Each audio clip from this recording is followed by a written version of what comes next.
Idul Adha, Zionis Israel tetap tak henti-hentinya menggempur Gaza. Perang di Timur Tengah pun tetap membara dan tentunya meninggalkan duka. Sama halnya pemirsa dengan para aktivis WNI yang baru saja tiba di Indonesia usai disandra oleh Zionis Israel. Mereka datang dengan berjuta cerita sekaligus luka akibat disiksa saat mereka disandra. Lantas seperti apa kisahnya? Saya Diandra Mukni, inilah The Prime Show selengkapnya.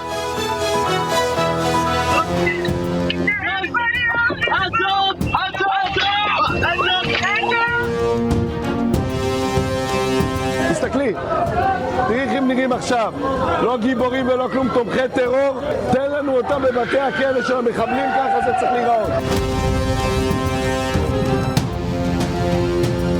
Tadi siang sampai Istanbul aman, keadaan sehat, teman-teman lengkap 9 orang. Alhamdulillah. Lengkap lu, Masya Allah banget. Ngomong apa gitu? Oke, yang penting selamat, doanya aja, terima kasih semua doanya. Dan terus tetap suarakan Palestina. Siap.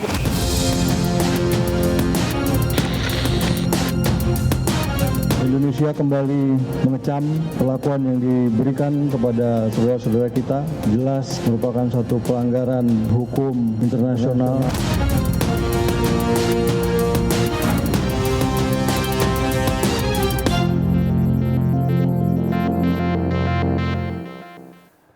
Pemirsa, di tengah gencatan senjata, Israel membobardir kota Gaza bagian barat. Serangan yang dilakukan di malam Idul Adha tersebut menewaskan 9 orang warga Gaza.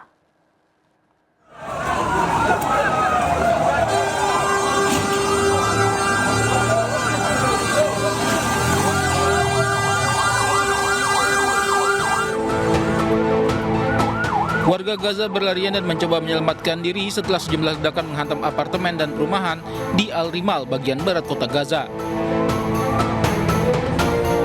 Serangan ini terjadi saat warga Gaza bersiap merayakan Idul Adha yang jatuh pada keesokan harinya. Israel beralasan serangan ini menargetkan komandan baru Hamas, Muhammad Odeh.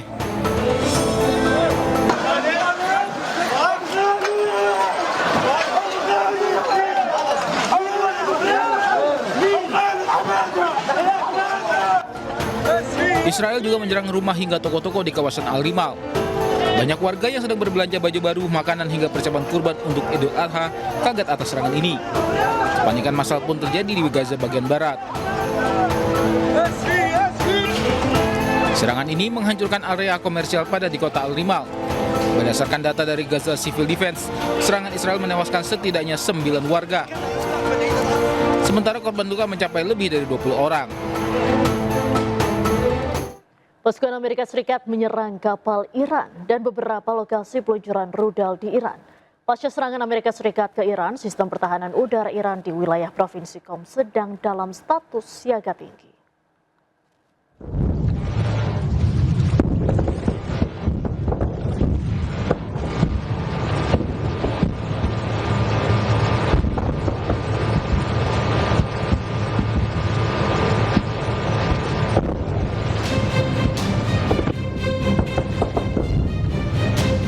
Pasukan Amerika Serikat menyerang Iran. Kali ini target AS menyerang kapal Iran dan beberapa lokasi peluncuran rudal di Iran. Sejumlah media asing melaporkan pasukan AS menyerang beberapa lokasi di Iran Selatan.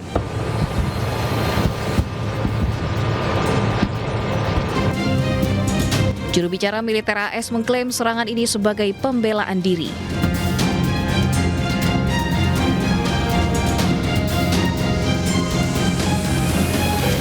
Target salah satunya adalah Bandar Abbas, lokasi kapal-kapal Iran yang mencoba memasang ranjau.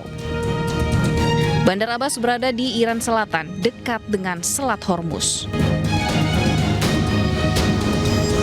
Pasca serangan AS ke Iran, sistem pertahanan udara Iran di wilayah Provinsi Qom sedang dalam status siaga tinggi.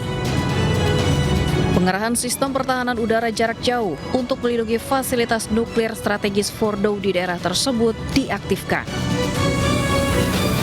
Drone-drone militer Hizbullah kembali meluluhlantakkan pertahanan militer Israel di perbatasan Lebanon.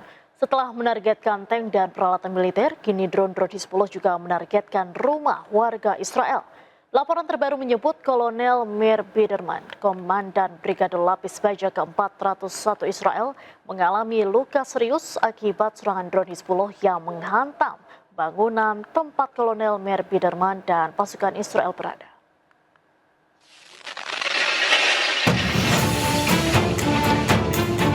Sebuah drone kamikaze diluncurkan militer Hizbullah dan menghantam sebuah rumah di pemukiman Metula, Israel Utara dekat perbatasan Lebanon. Media Israel menyebut drone tersebut mengenai atap rumah dan memicu kebakaran. Tidak ada korban jiwa dalam serangan Hizbullah ini.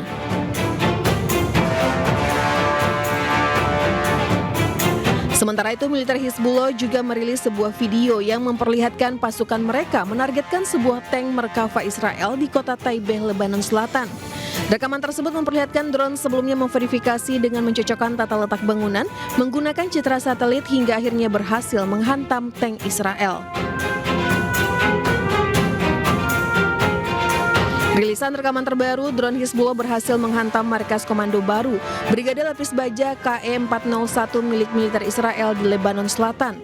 Kolonel Meir Biderman, Komando Brigade Lapis Baja KE-401 Israel mengalami luka serius akibat serangan ini. Menurut IDF, Biderman mengalami cedera kepala serius dan untuk sementara digantikan oleh kepala staf brigadenya.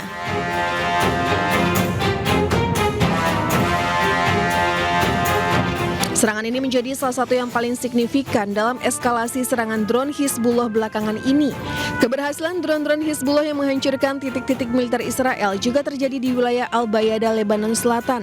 Dalam sebuah rekaman yang dirilis, drone serang Ababil serta EPV berhasil menghancurkan pangkalan serta tank militer Israel.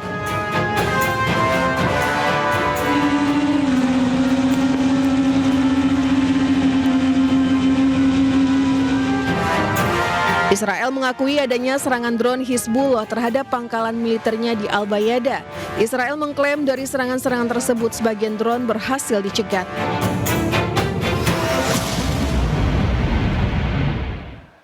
Tak seperti di tempat-tempat lain, Idul Adha di Gaza, Palestina tanpa sukacita. Duka terlihat di wajah-wajah warga Gaza yang melaksanakan sholat Id di tengah reruntuhan. 3 tahun terakhir ini, warga Gaza tidak lagi bisa melaksanakan ibadah haji.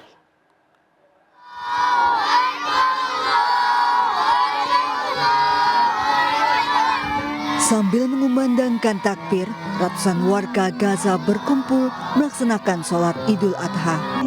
Tak seperti umat muslim di belahan lain di dunia, pelaksanaan sholat Idul Adha di Gaza, Palestina penuh duka. Sholat Id dilaksanakan di berbagai lokasi, di antara reruntuhan bangunan diwarnai ketakutan akan serangan Israel. Israel terus menyerang Gaza bahkan di malam takbiran. لبيك لا شريك لك لبيك إن الحمد والنعمة لك والملك لا شريك لك. Pasutri lansia warga Gaza ini mohon ampunan pada Allah akibat tidak bisa melaksanakan ibadah haji. 3 tahun warga Gaza terpenjara selama pendudukan Israel tidak bisa menunaikan ibadah haji. Sementara kali ini warga Gaza juga kesulitan tidak bisa melaksanakan ibadah kurban imbas terbatasnya pasokan hewan kurban. 9 warga negara Indonesia yang sempat ditahan militer Israel saat menjalankan misi kemanusiaan global Sumut Flotilla tiba di tanah air 24 Mei lalu. Namun sejumlah relawan mengaku mengalami kekerasan fisik dan juga tekanan mental selama ditahan.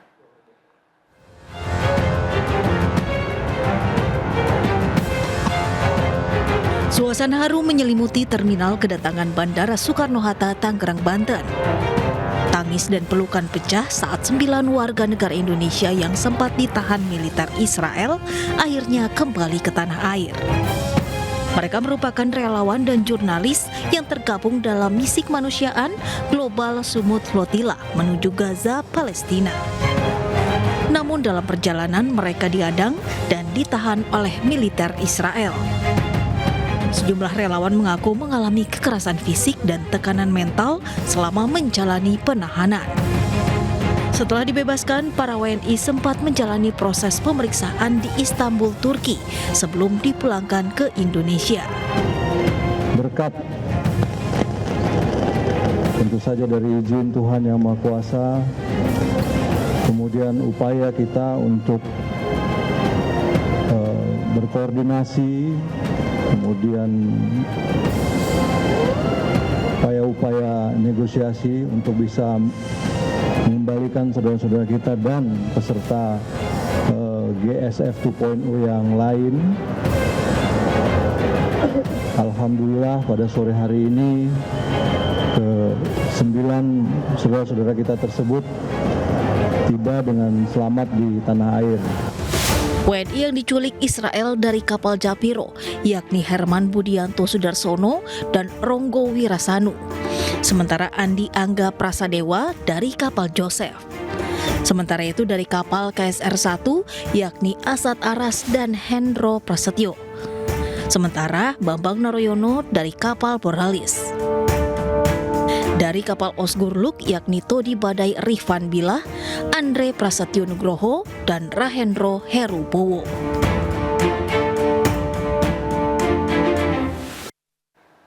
Dan untuk membahas selengkapnya, pemirsa, saat ini kita sudah kedatangan 2 narasumber.